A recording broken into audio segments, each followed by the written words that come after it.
Continuing on with our lecture, we're going to move past some of, this section of the hormonal methods and look at another aspect of contraceptives, and that is the oral contraceptive method, which actually it really still is a hormonal method. It's meant to prevent ovulation, and this is a combination of synthetic estrogen and progesterone. And beforehand, we were looking at a little bit different type of hormone, but this type of particular oral contraceptive has to be taken every day. It may help lessen some of the difficulties that people have associated with their menstrual cycle, such as cramping and bloating and breast tenderness. Sometimes migraines can be lessened with birth control. Also, individuals who have had really, really bad acne have oftentimes found themselves benefiting from birth control pills, and that can come in either high or low dosages. Individuals who have very heavy periods can also benefit from birth control. So there, apart from just contraceptives, there are a lot of different benefits to oral contraceptives or hormonal birth controls, whether you're getting those in the form of a pill, a transdermal patch, or a shot. So these have to be taken every day. Sometimes they help with menstrual difficulties. Some of the health disparities or health risks that can come with them are blood clots, stroke, heart attack, and high blood pressure. These are not terribly common. I would also like to say that. And generally speaking, when you have these types of accidents happening, it's oftentimes found with a comorbidity.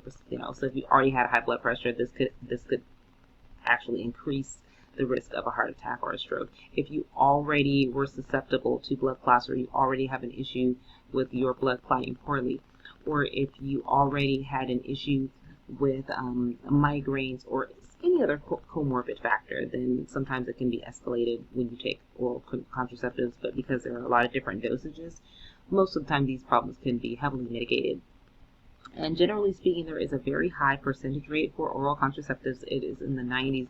And a lot of the time from the package, if you read the back of the package, the effectiveness rate when taken as directed, if you don't skip days or if you take it at the same time every day, then the effectiveness ratio actually goes up into the 95th and higher percentile. So it's pretty high.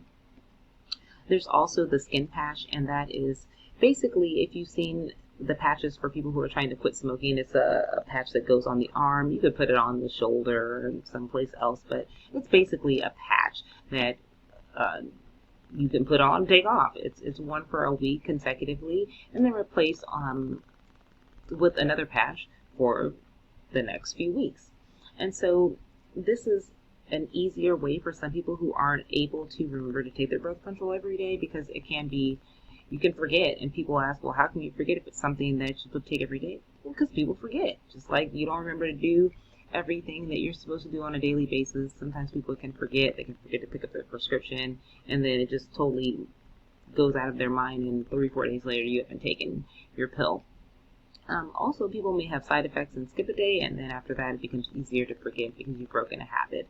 So these types of things deliver a continuous and equal line of estrogen and progestin. And you notice that with the pills, it's progesterone, and this one is progestin. So it delivers a consistent level throughout the skin and into your bloodstream, so that way it can prevent pregnancy. It has about the same effectiveness rate as some of the other methods or pill, which is about 91%. And they do have some brand name and some generic patches as well, when you can get the name brand. But nevertheless, the generic brands are also very effective as well. So it's not necessarily a decrease in quality if you have the generic brands a lot of the time. Sometimes it's just a cheaper version. Then there are a variety of different patches that you can opt to get, but I would ask your doctor for the one that is preferential. So their Ortho Evra is the most prominent one, but there are a lot. Zelane is a very common type of generic brand, and most of these have generic brands. So you should not feel that you're getting a lower quality because you got the generic brand, but sometimes people can have slightly different side effects with the generic versus with the name brand. So very, very minimal differences in terms of quality and or side effects, but when at all possible, if the insurance covers it, get the name brand, but it's not like you're going to suffer too much at all, if any, if you have the generic brand. And then we have the vaginal contraceptive ring, and the Nuva ring is probably the most popular one. It's soft and flexible. Some people disagree that it's soft and flexible. And this offers protection for around about a month, okay? And, don't teeter the line if a month is 28 days in February and 31 days in August. Then don't teeter the line thinking that 31 days is going to be okay all the time. You want to give yourself a margin of error so that there's not an oops moment. So it's about a month. And again, it keeps the levels of hormones in your body consistent throughout the month. It's around about 91 effective. So, the hormonal methods are very effective in the 90th and up percentile. You have fewer side effects related to estrogen as with some of the other aspects such as the patch and the pill. But, of course, there are always some negative side effects, and that includes, increased vaginal discharges, and sometimes there can be some intermittent bleeding as you get used to the ring because it is a foreign object in your body. So your body does have to adjust to that. And some people are fine after an adjustment period. There's a small risk of infection. So when you have something in your body that's a foreign object, you have to make sure that your cleanliness levels and your personal hygiene levels are elevated. Otherwise, you can risk infection.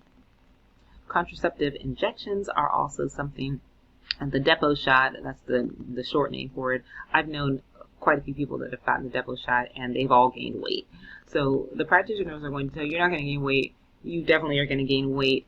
Most people gain anywhere between 5 and 15 pounds. I can't say really too much about that because I don't have personal experience with the depot shot, but I do know that several people that I have known who have been on depot have definitely gained weight, and when they got off of the shot, they lost that weight.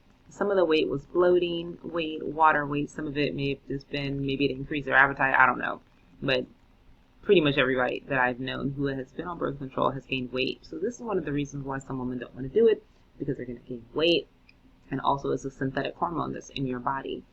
So the depot shot, it's long-acting. You can take it quarterly, which means every few months. So you only do it 4 times a year, and that's great for people who have short-term memory issues and can't remember to take a pill or just don't want to patch. It has a very high percentage rate of effectiveness. We're looking at a 6% failure rate. That's really, really high because even with the patch, sometimes the patch comes off if your skin is oily, if you have a shower, and there are a lot of different ways that the patch can develop a lower amount of hormones into your bloodstream, or who knows, there's just a variety of things that can go wrong. Still a very high percentage rate, but we're looking at 6% failure rate, and that's extremely high. This is probably the highest that we've seen so far. The menstrual periods, a lot of women have very, very light periods, and some of them even stop altogether. There are no estrogen-related health risks. And sometimes, that includes lowering your risk of breast or cervical or any of the other female-related cancers, because estrogen and female cancers have a correlation. And there are just some other effects. Dizziness is fairly common, nervousness and nausea. These are the types of things that are pretty common for all of the birth controls. We have a possible loss of bone density, but that can easily be mitigated with having bone strengthening exercises, and those just include weight-bearing exercises, whether that's walking, running, or doing any sort of resistance training or weight training. And so one of the issues with this is also if there's a big problem or a negative side effects, because it is long-term, then you can't just get off of it right away because it's in your bloodstream. So you kind of have to wait it out, but other than that, very few negative side effects associated with the depot shot. And then we have the implants. The implants are essentially, it's a rod, and I can't remember, I think it was Assure that was pressed probably close to 5 or 6 years plus ago, and Assure ended up having a huge lawsuit because it was a little piece of metal and spring form that kind of fused around the fallopian tubes and blocked the passages of eggs through. And that ended up being a nightmare. And I remember that several agencies had been promoting the Assure, just almost, forcing it on women almost. So this is important. When you go and you hear about something, don't make a decision right there. Don't make a decision in a couple of days. Really think about that. Research it on your own, because many times what's new is not what's best. And Assure is going through a massive amount of lawsuits right now because it proved to be very painful and toxic for a lot of women. So just because someone suggests something to you doesn't mean you have to make a decision that day. Do not feel pressured. It's your body and it's not theirs. So make sure you have a lot of information and research. Take your time. Do not feel pressured. If you feel pressured, then go somewhere else, because it's your money and your body and your insurance. And if they are not comfortable, or if they're forcing you to do something, then you should go where you feel completely comfortable.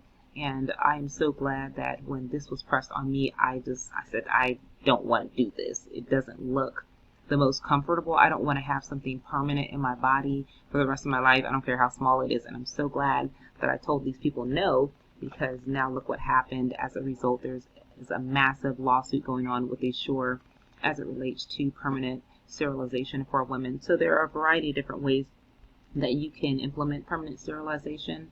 This is just one form. It's a single rod implantable capsule that's inserted just underneath the skin, and it's done on the arm. And basically what this does, because it's an implant, it releases a slow dose of hormones, progestin. You notice that it doesn't have any estrogen associated with it, for up to 3 years. As we get closer to the 3-year mark, you want to reevaluate, because again, up to is the maximum in which it has clinically been proven to be effective, but it doesn't mean that it will be effective 3 years for you. So we have to be cognizant of some of the side effects and also the detriments and the time frames of even the most effective pieces of contraceptive. Now we have the failure rate is less than 1%, so that is pretty much perfect almost. We're looking at a near zero failure rate, and this is what makes it also very attractive to women. Women love having a lighter cycle or not having one at all, because it can interfere with daily activities. I once taught an individual, I want to say this girl, poor child, was in 6th grade, and she was already going through, she had very, very, very heavy cycles, and my heart went out to her. And I also knew another woman who had the same thing, massive cramping, just pain, miserable the entire time, and her mother wouldn't let her go on birth control because she was super religious and thought she was just going to have sex and be a harlot. So she had to wait until she was in college to get birth control. So these are the types of implants that are extremely beneficial and attractive to women, because the failure rate is extremely low, and the side effects are low, and they also are able to carry on with their lives in a more happier and carefree manner.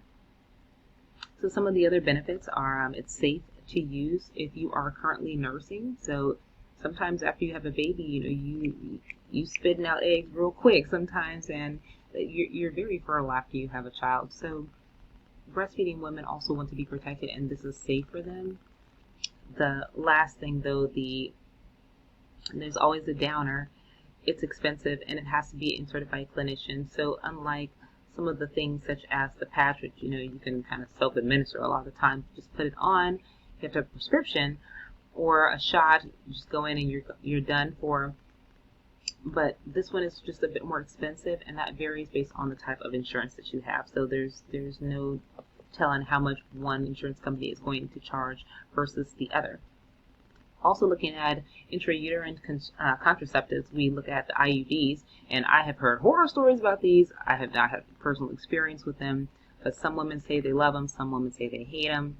They're small, plastic, they're flexible. I believe there's also a copper IUD, and that one has a very high percentage rate of preventing pregnancy as well.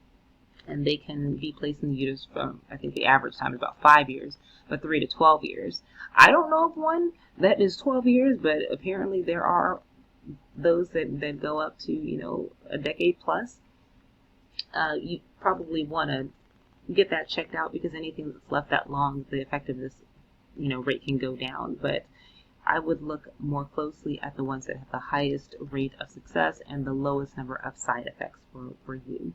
So the exact mechanism is not completely understood, but they believe that it's just the way that the sperm and the egg move and prevent fertilization, but it does have a high rate of success, and I know a lot of women have successfully used several types of IUDs in the past.